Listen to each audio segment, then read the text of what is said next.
Hi, Fiona here from Reads and Eats. I'm here today to do the Seasons book tag. I saw this over on Cutie Lucy 4 and really enjoyed it and thought I'd give it a go. So since this is fall or autumn, whichever you call it, I think it's a really nice thing to do, to think about the seasons and books that you maybe relate to those seasons. So the first one is Winter, a book that you relate to the holiday season. I have a number of Christmas books and I'm going to do a video about them later on. But for me, it is Nora Roberts, The MacGregor Brides, Christmas Fairy Tales. This is part of the MacGregor series, but it's a standalone. You can read it as a standalone, you can read it as part of the series. And Grandpa MacGregor, Daniel, has picked out 3 men that he thinks would be suitable for his 3 granddaughters. And this story follows 3 different granddaughters who think that they know what Grandpa's up to and they think they can outsmart Grandpa, but nah, they can't. And it's the story of their basic, the romances with these men that Grandpa thinks is the best for them. And it takes part over 3 Christmases and it's lovely. It's just heartwarming. You actually root for Grandpa. You root for Daniel. You're going, yay, come on, let this work, let this work. He is a wily old character. He will use as many means possible to get what he wants, but in a loving way. He's a loving rogue, and you really want him to succeed, but you also want the granddaughters to be happy and with the men that Grandpa's picked for them. The character development is lovely in this. It's really good, and you get to see the granddaughters grow and develop as they get to know the men that have been picked for them. So definitely one to curl up with at Christmas. So summer, a book that you want to read this summer. Well, since summer's passed, I sort of changed this round a bit and went a book that you wanted to read this summer. And for that, I've gone for Foretold by Thunder by Ian Davey. This book was sent to me by Duckworth Books. I won it as a Goodreads competition, and I'm really glad I did. I love this book. It started off my interest in Etruscan and Roman history, and I've done a wee bit of reading on that subject, and I found it fascinating. The premise of the book is that a journalist gets a phone call from a professor at King's College London, saying that he has information as to why Winston Churchill met with and I think it's a member of the Nazi Party to discuss Roman history. And the journalist is like, yeah, right.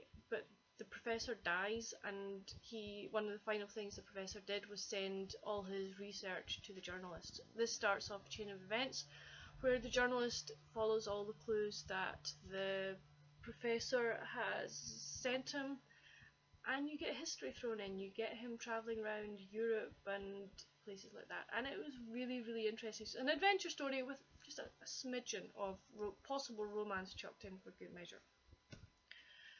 Right, autumn or fall, a book with red and yellow on it. For this I've gone for Rosamund Pilcher's September. I really like Rosamund Pilcher. I like the way she writes her characters. I like the way her stories develop. So I haven't read this one for a long time, so I'm going to read you the blurb on the back. As spring comes to Scotland and the hills burst into life, a dance is planned for September. The invitations summon home the group of people Violet Aird has cared for most in her long life. The oldest, strongest and wisest of them all, she sees Alexa, her vulnerable granddaughter, find love for the first time, while the decision to send her little grandson away to school is driving parents Edmund and Virginia even further apart. Far from them all is Pandora, the glamorous, exciting girl who ran away 20 years before. All will converge in Scotland this September. As I say, I haven't read this one for ages. Maybe I should give it a go. It's autumn, fall, so maybe I should give it a go this month and see how much I liked it. And finally, we have Spring, a book that is heartwarming. For me, Debbie Maycomer's 20 Wishes. Mind you, I could have probably picked any number of Debbie Maycomer books because I find them really, really good, and they do leave you feeling heartwarmed and happy. I think she's a brilliant writer. I love the way that she develops characters, develops stories, and she's not afraid to touch on heartrending, emotional subjects. So it's good. As I say, I'll read you the blurb on this one. What do you want most in the world? Great question. Bookshop owner Anne-Marie Roach wants to find happiness again. Her life hasn't turned out as she expected, and recently widowed, she never felt more alone. On Valentine's Day, Anne-Marie and several other widows get together to celebrate. What? Hope, possibility, the future. They each begin a list of 20 wishes, things that they always wanted to do but never did.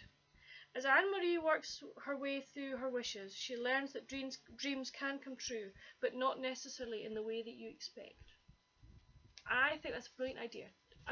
Making a list of 20 wishes and working your way through them, I think, is a really good thing to do.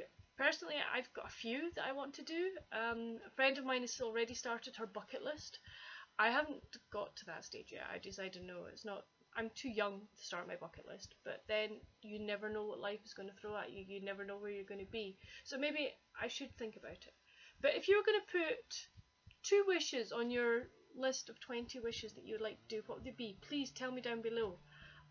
For me, I think one of them, I would love to see the Northern Lights, whether that be in Norway or whether that be in Canada or wherever.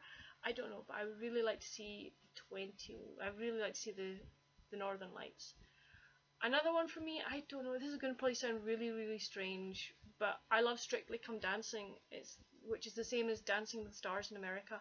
I love Strictly Come Dancing, and one of the dancers there, Anton de Beek, is my favourite. And I think probably one of my 20 wishes would be get to do a waltz with Anton de Beek, but I heard that probably would never ever happen, but you never know. But there are 2 of mine to start you off with. But I'd really like to know what you would choose down below. Hope you've enjoyed this tag. Now, who do I tag? I tag Amanda at Amanda Reads. I tag Joe from Tiny Teacup, the College Barista, and anybody else of my subscribers or anybody else who watches this that would like to do that tag. If you do this tag, please let me know down below or send me a message to say you've done it with a link. I would love to watch it. Okay, I will see you soon with another video. Bye!